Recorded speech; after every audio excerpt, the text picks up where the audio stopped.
Baddies. Welcome back to the show. Today, we are going to be talking about play and how this is connected to creativity. The reason that I want to talk about this is because I have talked to so many women of color creatives who are craving and dreaming up living a more creative life, but they struggle to connect the dots and see how play fits into the picture. I know this all too well because this was me a few years ago. I put too much pressure on myself and I expected that everything that I made had to be amazing. And I created a lot of unnecessary stress on myself, which made it really hard to enjoy my creative process. And I also approach my creativity like I did other things in my life at that time, like a job, a chore, just one more thing to check off of my to-do list. I underestimated the value that play brings into our creative practice. Whenever I'd hear a suggestion to play more, I just ignored the advice and I thought to myself, this sounds really stupid. It sounds silly and it feels like a waste of time.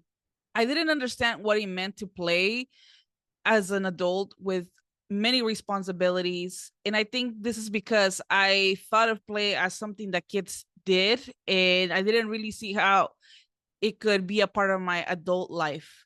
So believe me when I say I know what this feels like and how much it holds us back with our creativity. Hopefully, after today's episode, you'll walk away with a better understanding of what creativity is and why it's so beneficial for us as creatives, but also as human beings for our development and ability to learn with more ease. And hopefully, you'll start to see play as an invitation to explore creatively without putting pressure on yourself. If this sounds interesting to you, please stick around. I think this is going to be a really good one. So grab your snacks, get comfy, and let's get into it. So, what is play? Let's talk about it. The internet's definition of play is defined as engaging in an activity for enjoyment and recreation rather than a serious or practical purpose. In other words, play is an activity that you do for pleasure, fun, and enjoyment, where you're not concerned about achieving or producing anything. You're simply having fun, enjoying the moment in a way that resonates for you. And I want to emphasize that play is slightly different for different people. What I find fun might not be fun for another person. So it has to resonate for you. Now, I want to explore different types of play because did you know there are many different types of play? Yes. In fact, this is a whole ass area of study that people devote their lives to under child development. And personally, this really blew my mind when I first came across this information because I didn't know there were different flavors of play. For the sake of time, I'm just going to give you a brief overview of 5 different types of play. There are many more out there, but I want to stick to the ones that I feel are most relevant to creativity. And I also want to go over some of the qualities that make play different from other activities. If you find this interesting and you want to learn more, I encourage you to explore on your own because this is a really fascinating topic that I think we could spend years reading and learning about. But like I said, we'll just stick to the basics. There are 5 different types of play that I want to mention. There's physical, exploratory, constructive, fantasy, and social play. So let me give you a little bit of a feel for what each of them is about. Physical play involves getting physical, as the name says, and it's all about using your motor skills. This is how kids learn how to move their body, how to use their hands. I think you probably remember what this was like growing up. Then we have exploratory play, and this is about exploring something new and unfamiliar. So you can start to see how play allows us to try things and do things that we're curious about. Next, we have constructive play, and this is about building or creating something. And this is starting to sound like creativity, right? But let's keep going. Next, we have fantasy play. And this is about using our imagination and pretending. And last, we have social play. And this is how children learn to play with others. And I think this is a really powerful type of play that as adults we forget about a lot. But I think this is why we have clubs and sports teams, because it's fun to do an enjoyable activity with other people. Not only do you get to learn things and play, but you get to socialize and have a good time. And this is what makes our lives way more interesting and enjoyable. Now, let's go over some of the qualities that make play different from other activities. And again, I'm only focusing on 6 of the qualities because there's many more, but I want to keep this concise. Number 1, play is active. This is about using your mind and your body. Number 2, play is adventurous and risky. And this is because play invites us to explore new concepts and look into unknown territory. Number 3, play is enjoyable. Put simply, you're having fun. Number 4, play is voluntary. And I think this is so interesting because I don't think many of us know this, but we have to choose to play for ourselves. This has to be something that we are intrinsically motivated to do, because if somebody else tells us go do that thing, then it doesn't feel like play. 5, play is meaningful. In other words, play is something that feels important and relevant to us. And again, this is where I want to remind you that everybody is going to think of play a little bit differently and decide what feels more fun and enjoyable. So this is why it has to be relevant for each person.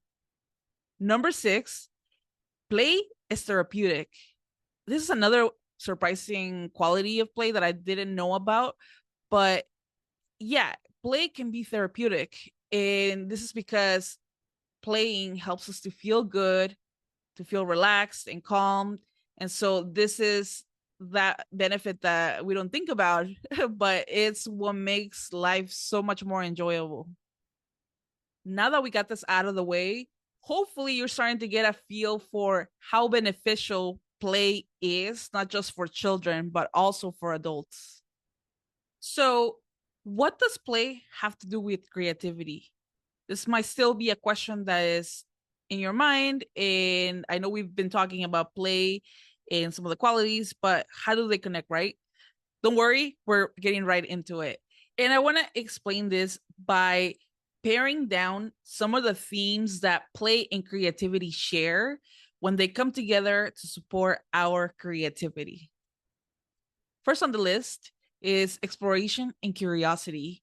So, play allows us to explore ideas and ways of doing things outside of the box without worrying too much about the specific outcomes, helping us to cultivate an open mind and curious attitude.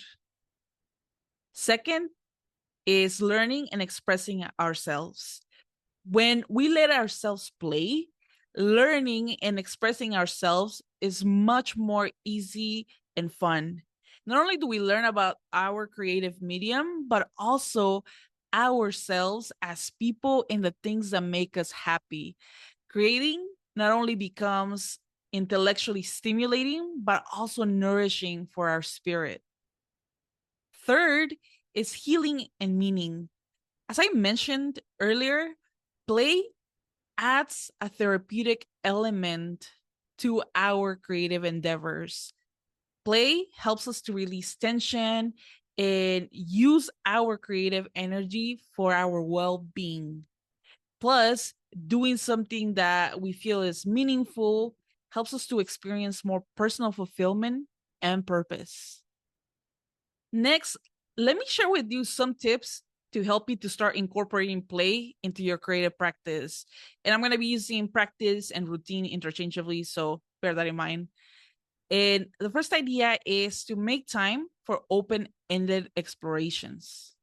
And what I mean is that we need to start creating space in our creative practice to create without pressure. And this might look like creating ugly art on purpose just to have fun and get our creative energy flowing.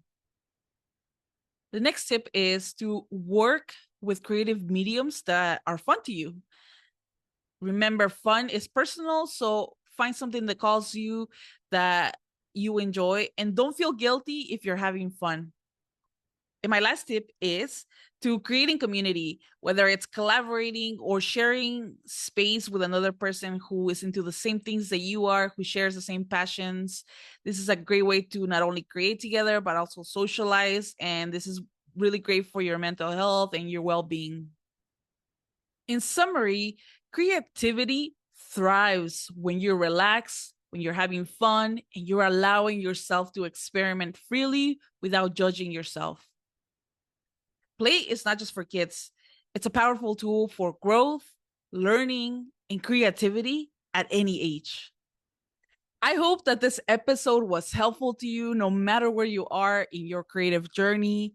And one last thing before I go, I'm currently reviewing my business offerings and I'm looking to create more accessible options.